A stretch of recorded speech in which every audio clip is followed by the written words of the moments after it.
Hello, welcome to Die Rollin. I'm the ever excitable Adam. Now, if like me, you are a UK Shadows of Brimstone kind of player, you may go on to the Flying Frog website and see all the really cool packs they have available there. Add them to your basket and then realize actually the postage and packaging, the shipping is really expensive. And then, yeah, unfortunately, you have to put all the things back where you found them and just look longingly at their web store, hoping that there'll be some kind of release over here in the UK. Well, as you can see, I actually have one of the things that you can get off their web store, but I didn't get it from them. There's a website called Gamers HQ, which is absolutely fantastic. They have a ton of Shadows of Brimstone content on there. They had the Xenocyte Impalers were on there, a couple of Trideran, the Dragon Shock Troopers, I think they were, and the Flamethrower dudes. They've got a bunch of challenge packs on there. They've got loads of supplements. Essentially, this is the cheapest and easiest way to get Shadows of Brimstone content, which you can't get in retail through these guys. There'll be a link below, and they've also supplied me with 3 codes to use on their website, which I'm going to basically raffle off to you guys, which get you 15% off your order. So yeah, let me know in the comments below if you would like to be considered for getting one of the 3 vouchers I have, and I will do a random pick, and we'll figure out how to get that to you. But yeah, so without further ado, let's take a look at this Shadows of Brimstone challenge pack. Now, this is something I've been interested in because I really like the idea of revisiting some of the kind of other worlds that I have, some of the other monsters that may not get out as much as others. So these challenge packs are basically designed so you're going to be using some of those lesser kind of used things that are in your kind of collection, or if you've got a big collection like I do, then using lots of different elements from lots of different places. Unfortunately, this guy, I actually don't have a lot of the stuff that you need for him. So let's talk about this. So it tells you down here, and you can see on the website when you're looking to pick up one of these things, it tells you what they recommend you have to use with this. So they say you should have Swamps of Death, check. Scourge Rats, and Hell Vermin enemy packs. Now, I've got Hell Vermin, I think. I've got one of those, Scourge Rats or Hell Vermin. I've got one of those. So far, I've got 2. Then the Hellfire Succubus mission pack, which you cannot get for love nor money here in the UK. And the Forest of the Dead Otherworld, same thing. The Forest of the Dead Otherworld is the only Otherworld I do not have. So unfortunately, there's a few things I don't have for this, but I picked it up anyway, and I should be able to play with this. So the actual box itself doesn't really have anything on there. It's just a white box. Let's take a look inside. So straight away, we've got our cards.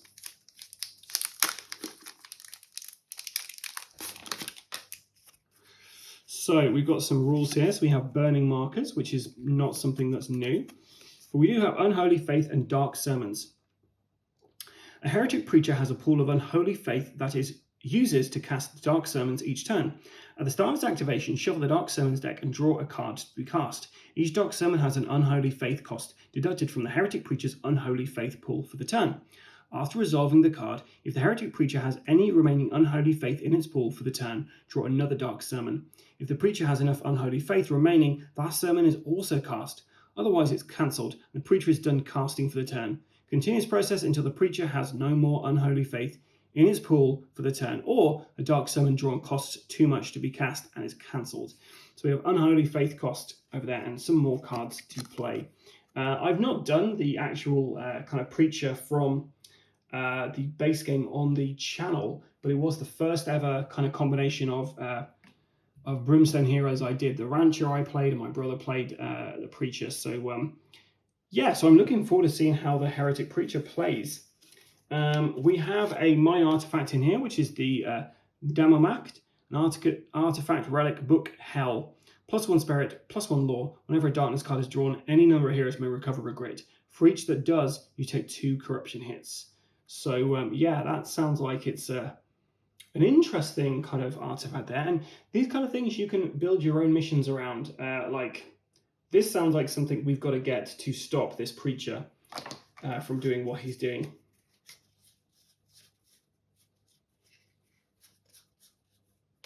We then have a Bound by Darkness trait.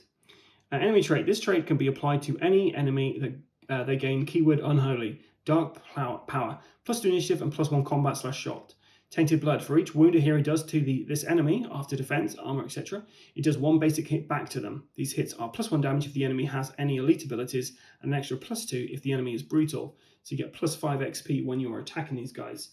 So that's something you can apply to everything when you go through there, just like the mission packs. They have those things. So we've got these Dark Sermon cards. So what do we got? Unholy Scripture. Every hero takes D6 horror hits that do 2 silence damage each. The Devil's Legion. All enemies heal 3 wounds. They also gain +2 combat and tough, immune to critical hits until the start of the spellcaster's next activation. Emissary of Darkness. Until the end of the turn, the spellcasters to hit rolls of 6 or more ignore defense. Defense is already ignored. These hits do +D6 damage instead. Burning Chains. Every hero must make a strength 6+ test. If failed, hero gains D3 burning markers and may not move until the end of the next activation. Corrupting Voice. Every hero on the spellcaster's map tile takes D3 corruption hits, or D6 if adjacent. Any hero that takes 1 or more corruption points from this may not make any attacks until the end of the next activation. Oof. And then Wreathed in Flame. The spellcaster heals D6 wounds, or 2d6 if brutal, and its armor 4+ until the start of his next activation. So yeah, they're pretty impressive. Okay, and then let's take a look at our threat cards we get here. So Hellswarm, D3 Hell Vermin and Hellbats. Hell Vermins are the one I've got, and I have Hellbats as well. Broken Pact, D3 +1 Hellfire Succubi. I can't do that, so I'll have to replace them with something else. And Peril Hellbats. Tide of Vermin, 1 Hell Vermin, Peril Scourge Rats, and 1 Rat Nest. Hell Nest. Anytime the Rat's Nest would spawn 3 or more Scourge Rats, it spawns 1 new Hell Vermin instead. Legions of the Damned, 1 Spectral Horror and Peril Hungry Dead. Possessing Bodies. At the end of every turn, roll 2 die for each Spectral Horde in play. For each roll of 5 or more, add 1 new Hungry Dead to an empty space adjacent to it. Hellswarm, 3 Hell Vermin and 6 Hellbats. We've got Peril Hellfire Succubus and 6 Hellbats. And yeah, they're essentially the same all the way through, except Hellswarm in this one. From Hell, these enemies have +3 health each. Dark Bargain. Start of each turn, every hero takes D3 corruption hits and may recover a grit on the D6 roll of 5 or more.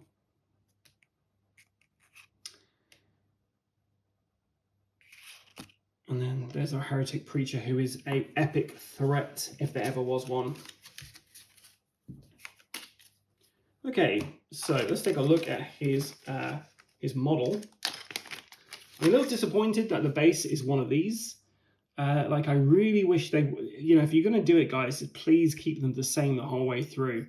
Like, I've got a couple of the Sartakis Rangers like this, as are the Feathered Serpents, but everything else in this, as far as I've seen so far, has got just a plain base there. So I guess I could just use a regular base and just not put him in there. But that's our Heretic Preacher there. And he's got a few things we've got to cut off there and stick on. Hopefully we've got some instructions in here.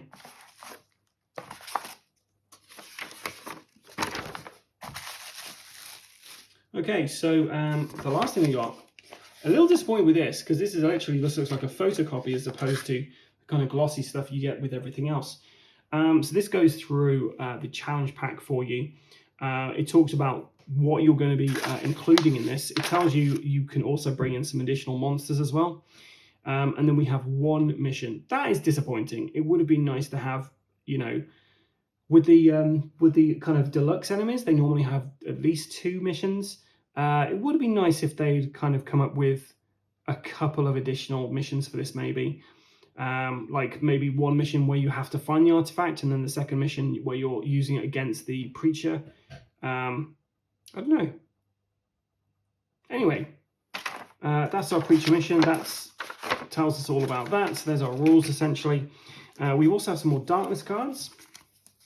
And these are specific to this And I've actually started kind of tailoring the darkness deck. So when we're playing the Tredarin strike team, the derelict ship, I've stacked those darkness cards. I've chosen darkness cards that are more relevant for the derelict ship. So we've got Soul Crush. Each hero takes a number of hits equal to the current position of the darkness marker on the depth track. These hits do damage equal to your hero level. There's 2 of those. Then we have Unholy Malediction. Every hero must immediately roll once on the madness table. At the end of the adventure, each hero may use 1 grit to remove this madness. In the Grip of Darkness, when drawn, each hero must exhaust D3 items they have with a once per ability. While in play, exhausted items may not be replaced. May not be readied. Yikes. Piercing the Veil. Heroes may not make armor rolls each time a hero is knocked out, or hero has a -2 sanity until the end of the adventure, to a minimum of 1.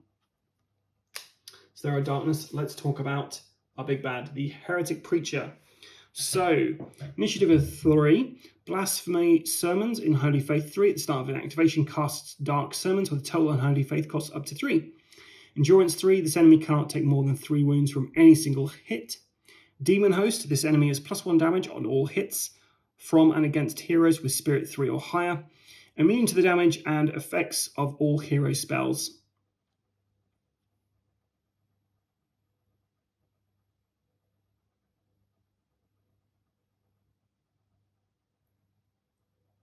So yeah, hero spells won't do anything against him. Hellfire Shotgun, a ranged attack. For making a combat attack, make a free ranged attack at a random hero with range 5, shots 1, damage 2d6. Use the d8 to hit, target is -1 on its defense roll. This guy's got a range of 5+ to hit, so not great. Melee 4+, a bit better. Combat is 6 dice and 2 damage each. He only moves 5 spaces, which is good, and escape is 3 or more. Defense is 4. Health is 18 +3 per hero. 15 XP and +5 for every wound you do to him. And then his elite chart, Necrotic Flesh. Here, the Heretic Preacher is now Endurance 2. Dark Prophet. Well, that makes him worse, doesn't it? No, that makes him better. Yeah. Sorry. Dark Prophet, the Heretic Preacher, now has an Unholy Faith value of 4, so he's going to be casting more spells. Demonic Concubines, +8 health at the start of each turn. Place a new Hellfire Succubi enemy in play in an empty space adjacent to the Heretic Preacher if possible. For my purposes, I'm probably going to replace all of these guys with the undead. So he'll just be summoning those. Hell Fury, +2 combat, +2 move, and +2 initiative. Hellrune Shotgun, the Hellfire Shotgun is +2 shots with each shot targeting a random hero. Master of Darkness, +10 health. The Heretic Preacher is +1 defense for each other enemy model currently on his map tile. Jeez, that is ridiculous. His brutal side. So he starts with 4 Unholy Faith. His initiative gone up to 5. The Demon Host side of things exactly the same as everything else. His move's gone up. He's easier to hit people with his range. Combat at 8 dice, 3 damage each. 28 hit points, +3 per hero. And he's got Dark Emissary. The Heretic Preacher now has an Unholy Faith value of 5. Then Hell Frenzy, +2 combat. On any turn that the Hold Back the Darkness roll has failed, makes an extra free range attack with a Hellfire Shotgun. And then the rest are the same. So that is our Heretic Preacher. And that's everything you get inside one of these challenge packs. I've never seen one of these in the flesh. I've never seen the contents of one. So it's really interesting to see what you actually get with this. So for your money, you are getting a new one mission. You're getting an artifact. You're getting like a trait card. You're getting 5 darkness cards, some spells specific to this guy, a bunch of threats in there as well. You also obviously get your miniature and a base. Yeah, not too sure about this. I think I'm gonna have to play this to see how good this is. I do like the idea that this is going to be, using various different elements from different modules that you may own. If you don't own them, obviously you've got to kind of do some replacements for those. But there's a couple of these challenge packs out at the moment. The only thing I've not really seen in the flesh yet is a swarm pack, which is the next thing that I need to try and track down, just so I've got an idea of all the different flavors you can get for Brimstone. But the Heretic Preacher sounds fantastic. This lends itself very well to homebrewing. You can, like, straight away I'm thinking of different scenarios, different missions I could do with this guy as a kind of constant enemy, and also like a campaign you could probably run. So yeah, if you've played with the Heretic Preacher, let me know in the comments below. If this is something you'd love to see us do some playthroughs on the channel for, yeah, obviously let me know. But yeah, just one last thing, which is just to go back on the Gamers HQ. These guys, yeah, they can supply anyone worldwide, I believe, with Shadows of Brimstone content. So please check them out. There's a link below. And if you would like one of the 15% discount codes that I do have, let me know in the comments below, and I will pick people at random, and I'll do it live on the channel, so I'm not just picking favorites. Anyway, I've been the ever excitable Adam. Until next time, guys, stay safe or die rolling.